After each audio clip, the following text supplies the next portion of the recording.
سلامونه ستړي مو شئ. پام وکړئ دې مهال مهم او تازه خبر ده. پاکستان په امنیت شورا کې د ترهګرۍ ضد کمیټې مرستیال ټاکل شوی. د پاکستان د بهرنیو چارو وزیر وایي هیواد د ملګرو ملتونو امنیت شورا کې پر طالبانو د بندیزونو د کمیټې د مشرۍ سربیره د دوو نورو کمیټو شریکي مسؤلیت هم اخیستی دی. محمد اسحاق ډار دا خبره نن په یوه بیان کې پر خپله ایکس پاڼه لیکلې ده.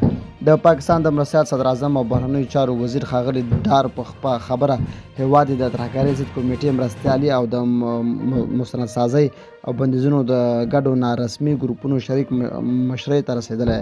پاکستان داسې وخت د ترهګر ضد کمیټې مرستیال په توګه ټاکل شوی چې دا هیواد له ترهګرۍ په ملاتړ تورن دی. په تر ټولو وروستۍ بېلګه کې هند اعلان وکړ د هغه ترهګرو ډلو مرکزونه یې په نښه کړل چې په هند کشمیر کې د خونړیو بریدونو مسؤلیت درلود. پاکستان تورن دی چې له کلونو راهیسې په بندیزونو کې د شاملو ترهګرو ډلو القاعدې، لشکر طیبه، داعش او نورو ګروپونو او د هغوی د سیمه ییزو تړلیو ملیشو کوربهتوب کړی.